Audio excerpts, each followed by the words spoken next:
Hello student, welcome to our new video.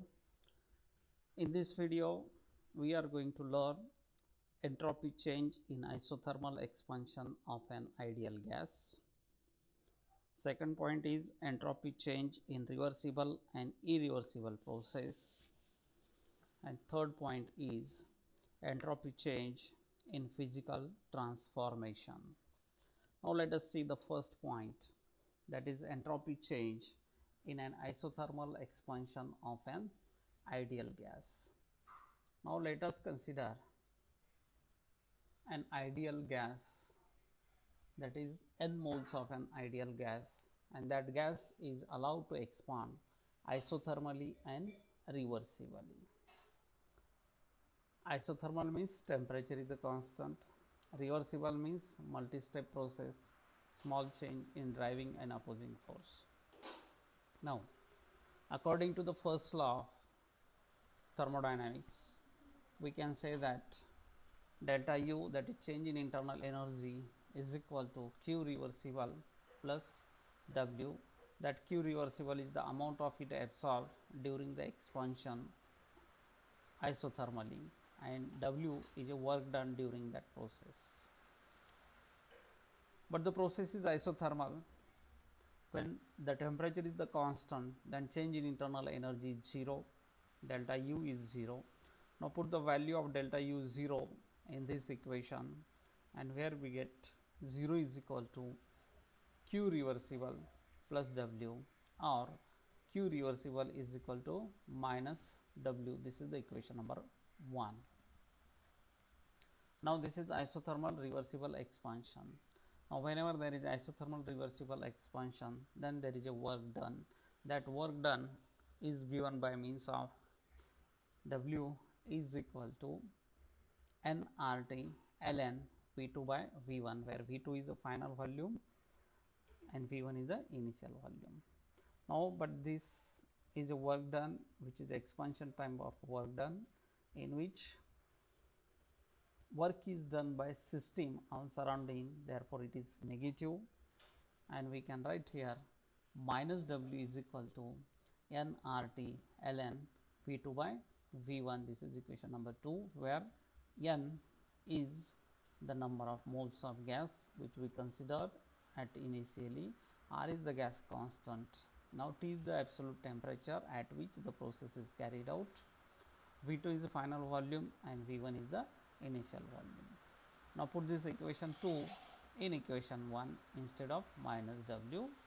Now therefore we will get Q reversible is equal to nRT ln V2 by V1. Now transfer this T on the left side. Here we get Q reversible by T is equal to nR ln V2 by V4. This is the equation number 3. Now according to definition of entropy, this Q reversible by T is a change in entropy. This is the equation number 4. And now from equation 3 and 4 we can write delta S is equal to nR ln V2 by V1. Now this is the equation number 5. Now this equation 5 gives entropy change in an isothermal expansion of an ideal gas, that we have to derive. आपल्याला जे derive करायचं होतं ते आपण derive केलेलं आहे. Equation 5 काय सांगतं, तर इक्वेशन 5 सांगतं it is the change entropy change in an isothermal expansion of an ideal gas. काय केलं होतं इथं आपण एक आयडियल गॅस घेतला, त्याचे n नंबर ऑफ मोल्स घेतले आणि एका कॉन्स्टंट टेम्परेचर Tला त्याला एक्सपांड केलं फ्रॉम V1 टू V2. म्हणजे एक्सपांड केल्यामुळे त्याचं व्हॉल्यूम वाढेल V1 पासून V2, म्हणजे initial volume V1, final volume V2. ही प्रोसेस आयसोथर्मल असल्यामुळे change in internal energy, temperature constant आहे म्हणजे इंटरनल एनर्जी चेंज काय असणार आहे, 0 असणार आहे, म्हणजे इंटरनल एनर्जी सुद्धा कॉन्स्टंट आहे. म्हणून फर्स्ट लॉ जो आहे delta U is equal to Q reversible plus W. इथं डेल्टा यू 0 झाला म्हणून 0 is equal to Q reversible plus W. और rearrange it, transfer on the left side, we will get Q reversible is equal to minus W, equation number 1. आपल्याला माहिती आहे isothermal reversible expansion असेल तर तिथं work done आहे. Expansion type of work done असल्यामुळे work done minus A, minus W is equal to nRT ln V2 by V1, where N is the number of moles, R is the gas constant, and T is the temperature. V2 is final volume, V1 is the initial volume. We will get equation number 2. Put this equation 2 in equation 1, we will get this equation, that is Q reversible is equal to nRT ln V2 by V1. हे जे T आहे हे left साईडला shift केला तर इथं Q reversible by T is equal to nR ln V2 by V1, equation number 3 येईल. इथं डेल्टा S ची definition, that is the change in entropy energy is equal to Q reversible by T. हे आहे change in entropy. This is the equation number 4. From equation 3 and 4, delta S, that is the change in entropy, is equal to nR V2 by V1. This is the equation number 5, and this equation 5 gives change in entropy in isothermal expansion of an ideal gas. Now this is our first derivation. Now then we have to see the next point. Now this next point is entropy change in reversible and irreversible process. Irreversible process means that process which is a spontaneous process. That process is the spontaneous. All natural processes are the spontaneous process, and which are the irreversible, which cannot be reversed. Now let us, a gas which is 1 mole of a gas is allowed to expand isothermally into the vacuum. Here is the expansion of the gas in the vacuum. The process will be the spontaneous. Vacuum मध्ये जर तुम्ही expansion केलं तर तुमचं जे piston असेल ते एका स्टेपमध्ये फायनल स्टेजला जाईल. म्हणजे इथं रिव्हर्सिबल, इथं त्याला रिव्हर्स करायचा प्रश्नच येत नाही, कारण एकदा का तुमचं बाहेरचं व्हॅक्यूममध्ये असेल तर फास्ट तिथं 1 स्टेप प्रोसेस असेल, सिंगल स्टेप प्रोसेस असेल, आणि 1 स्टेप किंवा सिंगल स्टेप प्रोसेस असतात ह्या स्पॉन्टेनियस प्रोसेस असतात, इरिव्हर्सिबल प्रोसेस असतात. मग आता एक्सपान्शन आहे गॅसचं, व्हॅक्यूममध्ये असेल तर आपल्याला माहिती आहे वर्क डन कसं असतं. Work done is equal to P delta V आहे. वर्क डन काय असतं, पी डेल्टा व्ही आहे. परंतु प्रेशर 0 आहे, व्हॅक्यूम असल्यामुळे काय झालं, प्रेशर 0, म्हणजेच ह्या ज्या प्रोसेसमध्ये वर्क डन काय असेल, 0 असेल. वर्क डन हे 0 असेल. मग आता वर्क डन 0 आहे, प्रोसेस तुमची आयसोथर्मल आहे, कारण तुम्ही एक्सपान्शन कसं केलं, आयसोथर्मल केलं. प्रोसेस ही आयसोथर्मल आहे, म्हणजे टेम्परेचर कॉन्स्टंट आहे. मग आता इथं वर्क डनच नाही तर इथं इंटरनल एनर्जी चेंज होणार नाही. टेम्परेचर कॉन्स्टंट असल्यामुळे इंटरनल एनर्जी चेंज होणार नाही, right. And therefore from the first law of the thermodynamic we can say that Q is equal to 0. No heat is absorbed or evolved in this process. इथं Q is equal to काय आहे, 0 आहे. Heat energy ॲब्सॉर्बही झाली नाही आणि इव्हॉल्वही झाली नाही. Work done 0 आहे. याचाच अर्थ काय झालेला आहे की तुम्ही सराउंडिंगमधून हीट जी आहे ही सप्लाय केली नाही किंवा सराउंडिंगला तुम्ही हीट दिलेली नाही. सराउंडिंगमधून तुम्ही हीट घेतली नाही किंवा सराउंडिंगला तुम्ही हीट दिलेली नाही, राईट. म्हणजे सराउंडिंगचं जे चेंज इन एंट्रॉपी असेल, ती चेंज इन एंट्रॉपी काय असेल, मग कॉन्स्टंट असेल, कारण तिथं कुठलाही हीट चेंज झालेला नाही. That's why the entropy of the surrounding is unchanged or the constant. हे झालं सराउंडिंगच्या बाबतीत. याच्या उलट सिस्टीमचं जर पाहिलं तर ठीक आहे, सिस्टीम व्हॅक्यूममध्ये एक्सपांड झाली, परंतु एक्सपांड झाल्यामुळे व्हॉल्यूम चेंज झाला. व्हॉल्यूम कुठून कुठं चेंज झालं, V1 पासून V2ला चेंज झाला. टेम्परेचर ते आयसोथर्मल प्रोसेस असल्यामुळे टेम्परेचर कॉन्स्टंट आहे, let it is a T. मग असं जर असेल तर एक्सपान्शन जर होत असेल तिथं चेंज इन एंट्रॉपी झाली किंवा एंट्रॉपी काय झाली, तिथं इन्क्रीज झालेली आहे, because there is a expansion. नाव एक्सपान्शन जिथं जिथं असेल तिथं एंट्रॉपी काय होते, इन्क्रीज होते. And that's why just we derived that equation, that is the entropy change in the isothermal expansion of the gas, that is delta S is equal to, actual equation is nR ln V2 by V1. Here is the number of moles is 1, therefore it is R ln V2 by V1. R ln V2 by V1. Now this is the entropy change of the system.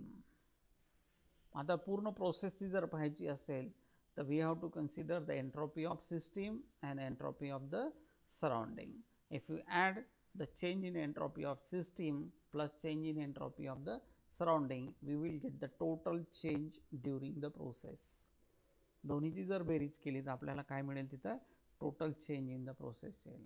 म्हणून the change in entropy of system, it is R ln V2 by V1 plus change in entropy of the surrounding, ही काय आहे, 0 आहे.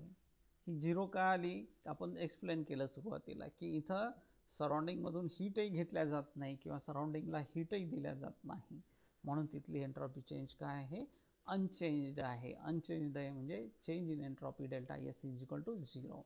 म्हणून सिस्टीमची entropy change अधिक सराउंडिंगची entropy change दोन्हीची मिळून इथं प्रोसेस जी झालेली आहे एक्सपान्शनची, ती प्रोसेस व्हॅक्यूममध्ये झालेली आहे, म्हणजे स्पॉन्टेनियस प्रोसेस आहे, इरिव्हर्सिबल प्रोसेस आहे.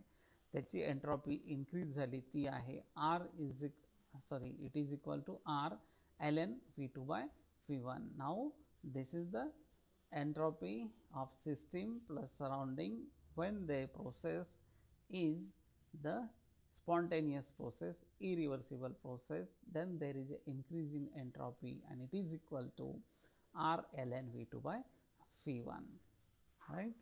तेच लिहिलं इथं बघा.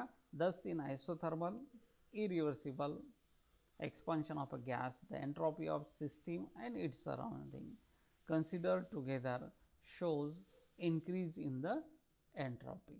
म्हणजे टोटल एंट्रॉपी काय झाली, सिस्टीम प्लस सराउंडिंगची इन्क्रीज झाली. केव्हा, तर प्रोसेस इरिव्हर्सिबल असेल, प्रोसेस स्पॉन्टेनियस असेल. दुसरा part. Now let us consider the expansion of the gas from V1 to V2 at constant temperature isothermally and reversibly. इथं आयसोथर्मल आणि रिव्हर्सिबल आहे. Now during isothermal reversible expansion, gas does the work. Gas work done करतो, ते work done आहे pressure volume type of work done, आणि expansion असल्यामुळे त्याला negative sign आहे, म्हणून W is equal to minus P delta V. आता एवढं वर्क डन होत असेल तर याचा अर्थ तिथं इक्वलंट अमाऊंट ऑफ हीट जी आहे तेवढी ह्या वर्क डन करण्यासाठी तो हीट काय करेल, तिथं ॲब्सॉर्ब करेल. Suppose the Q reversible amount of heat is absorbed during the expansion during this work done. हे वर्क डन करत असताना त्याला लागणारी एनर्जी कुठून घेणार, तो सिस्टीम कुठून घेणार, सराउंडिंग मधून घेणार. म्हणून Q reversible amount of heat is absorbed by the system from the surrounding at the temperature T. मग असं जर असेल तर तिथलं जर एंट्रॉपी चेंज असेल तो असेल increase in entropy change because heat is absorbed. And when increase in entropy is there, that is this increase in entropy is given by means of definition, the amount of heat absorbed reversibly divided by the temperature at which that heat is absorbed. Clear? म्हणून सिस्टीमची entropy increase झाली, ती किती आहे, Q reversible by T. Clear? आता हे झालं सिस्टीमचं. What about surrounding? सराउंडिंग मधली हीट एनर्जी कमी झाली. The heat is lost reversibly at temperature T. किती हीट तिथं त्याची डिक्रीज झाली किंवा तिथली कमी झाली, ती जेवढी सिस्टीमने ॲब्सॉर्ब केली तेवढीच सराउंडिंगची डिक्रीज झाली, म्हणून तीच अमाऊंट आहे, that is Q reversible. Clear? Hence the decrease in entropy. आता इथलं जर हीट एनर्जी कमी झाली याचा अर्थ तिथली एंट्रॉपी कमी झाली. हीट एनर्जी इन्क्रीज झाली असतं तर ही एंट्रॉपी इन्क्रीज झाली असती, परंतु इथं हीट एनर्जी डिक्रीज झाल्यामुळे इथली एंट्रॉपी काय झालेली आहे, डिक्रीज झालेली. मग आता किती हीट तिथली गेली होती, चेंज इन हीट किती होती, क्यू रिव्हर्सिबल. किती टेम्परेचरला? टी टेम्परेचरला. म्हणून इथली एंट्रॉपी जी आहे डिक्रीज झालेली ती एंट्रॉपी आहे Q reversible by T. The amount is same but sign is negative because this entropy is decrease in entropy. Right. मग आता पूर्ण प्रोसेसची जर काढायची असेल तर दोन्हीची बेरीज करावं लागेल. कुठल्या याची?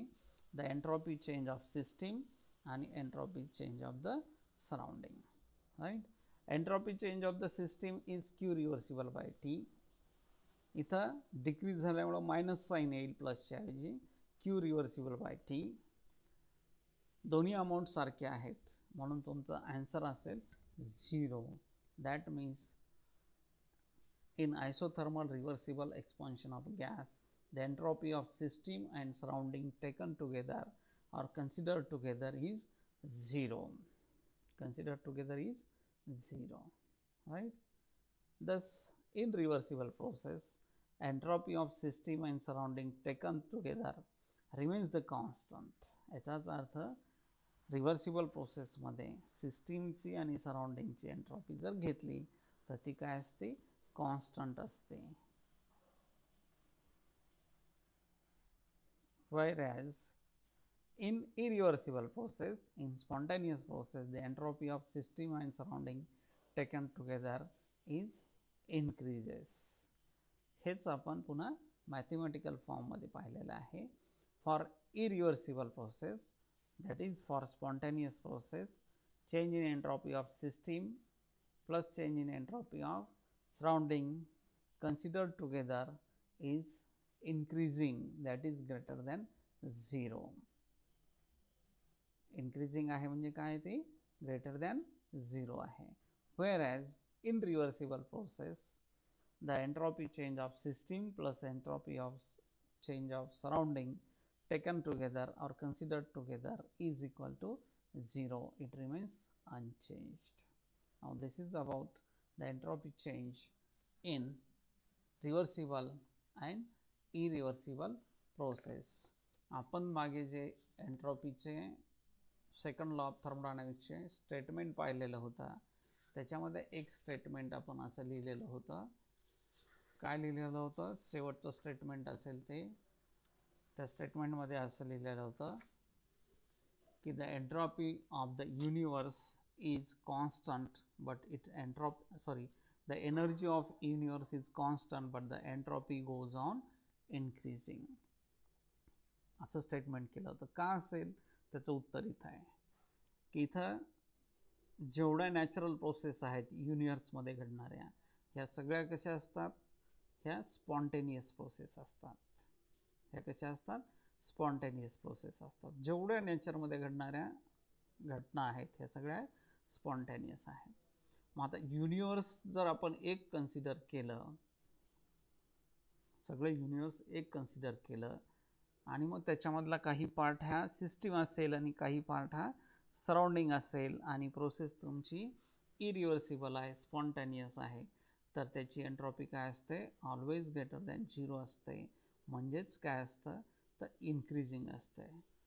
आणि जर कॉन्झर्वेशनचं एनर्जी ऑफ कॉन्झर्वेशन लॉ जर पाहिला तर energy not created not destroy, म्हणून युनिवर्सची एनर्जी काय असेल? कॉन्स्टंट असेल but it's entropy goes on increasing. हे जे शेवटचं आपलं सेकंड लॉ ऑफ थर्मोडायनामिक्सचं स्टेटमेंट आलं होतं ते याच्याहून आलं होतं. Clear? Now this is the second point, that is the entropy of a reversible and irreversible processes. Now then we have to see the next point.